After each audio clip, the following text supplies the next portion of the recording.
হরে Krishna. Mayapur নিতাইগড় kitchen থেকে সবাইকে স্বাগতম। আপনাদের সাথে আছে আমি জয়প্রিয়া সখীদেবীরা আসি। আবার চলে এসেছি আপনাদের সাথে আজকে নতুন একটা রেসিপি শেয়ার করব। এই যে এখানে দেখতেই পাচ্ছেন, দেখে বুঝতেই পাচ্ছেন এগুলি কি কুল, শুকনো কুল। আজকে আমি কুলের আচার বানাবো। তার জন্য কুলগুলিকে ভালো করে জল দিয়ে ধুয়ে নিয়েছি আর জলে ভিজিয়ে রেখেছিলাম। এখন আমি এটা একটু সিদ্ধ করে নেব। হাফ একটু সিদ্ধ করে নিলে কি হয়, এই কুলের ভিতরে এই লবণ মিষ্টি সব কিছু ঢুকে ভালো লাগে। তার জন্য আমি এখানে একটা কড়াইতে জল বসিয়ে দিয়েছি। জলটা ফুটে গেছে। এই যে জলের মধ্যে আমি দিয়ে দিচ্ছি। জাস্ট 1-2 মিনিট একটু একটু ভাপিয়ে নেব।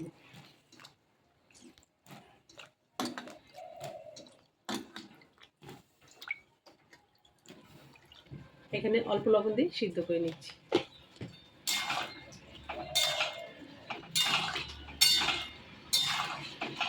এই দেখুন, এই যে একটু ফুটে উঠেছে। এই যে ফুলগুলি সিদ্ধ হয়ে গেছে। জাস্ট একটু 1-2 মিনিট একটু ফুটিয়ে নিলাম ফুটন্ত জলের মধ্যে। এখন আমি একটা জাজির মধ্যে ঢেলে দিচ্ছি। দেখুন ফুলগুলি একটু ঠান্ডা করে নিয়েছি। এখন আমি ফুলগুলিকে এরকমভাবে হাত দিয়ে একটু ফাটিয়ে দিচ্ছি। কড়াই বসিয়ে দিয়েছি, একটু মশলা করে নেব। তার জন্য এখানে 3টে শুকনো লঙ্কা, জালটা আপনার পছন্দ মতো দিতে পারেন। আর এখানে অল্প একটু হাফ চামচের মতো মৌরি দিয়ে দিলাম। আর এখানে হাফ চামচ জিরে দিয়ে দিলাম। এটা আমি শুকনো খোলায় ভেজে নিচ্ছি।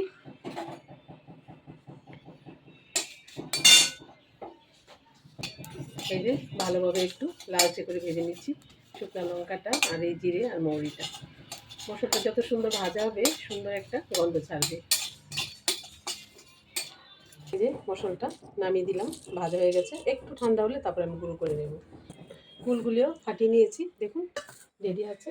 এখন আমি গুড়টা কড়ার মধ্যে দিয়ে দিচ্ছি। এখানে আমি আখি গুড় নিয়েছি। এই যে আখি গুড় দিয়ে না আচারটা খুব ভালো হয়। গুড়টা দিয়ে দিলাম। আর এখানে আমি অল্প পরিমাণে একটু একটু জল দিয়ে দিলাম।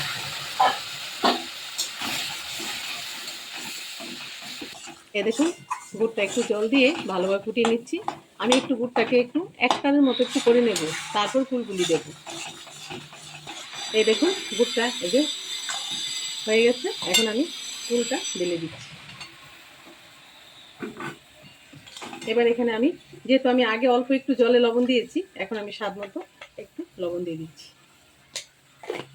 ভালোভাবে এবার মিশিয়ে নিচ্ছি। এবার হাই ফ্লেমে এটাকে ভালোভাবে কষিয়ে নেব। দেখুন আমি এখন ভালোভাবে নেড়ে চেড়ে নিচ্ছি, কারণ এখন এই পুরোটাকে ভালোভাবে শুধু নাড়তেই থাকতে হবে।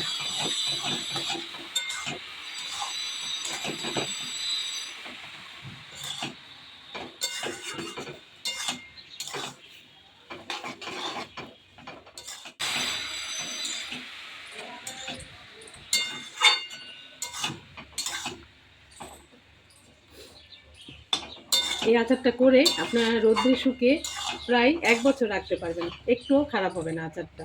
মানে রোদ্রে ভালো করে শুকিয়ে নিতে হবে। এখন যা রৌদ্র কড়া রোদ্রের মধ্যে শুকিয়ে নিতে হবে এই কুলের আচারটা। আর খেতে খুব ভালো লাগে এই কুলের আচারটা। এই দেখুন এই যে ফুল থেকে জল ছাড়ছে, এটা ভালো করে শুকিয়ে নিতে হবে। আর এখানে আমি একটু টেস্টের জন্য অল্প পরিমাণে, যেহেতু আমি আগে লবণ দিয়েছি, অল্প পরিমাণে একটু বিট লবণ দিচ্ছি। বিট লবণের সুন্দর একটা ফ্লেভার আসবে আচারের মধ্যে। এটা আপনারা চাইলে নাও দিতে পারেন, একরকম লবণ দিয়ে করবেন, কিন্তু বিট লবণটা একটু ভালো সুন্দর একটা সেন্ট আসে।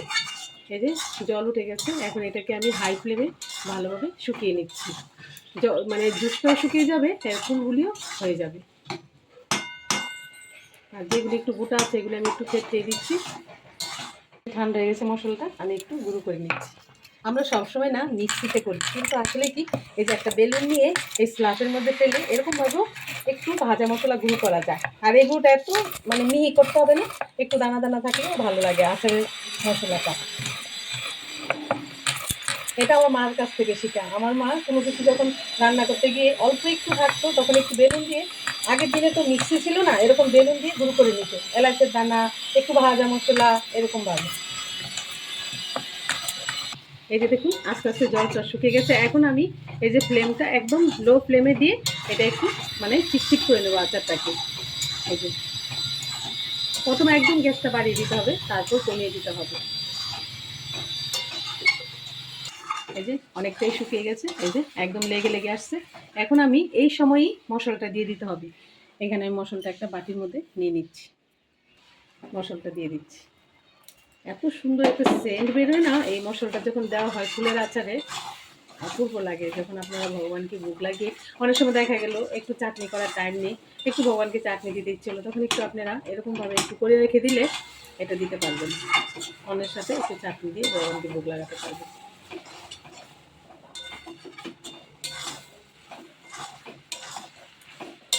আর একটু আমি এই অল্প আজেই একটু কষিয়ে নেব, যাতে করে মশলাটা একদম ফুলের সাথে গুড় মশলা একদম লেগে যায়।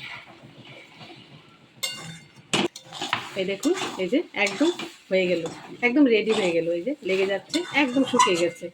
এখন আমি এটা নামিয়ে দিচ্ছি।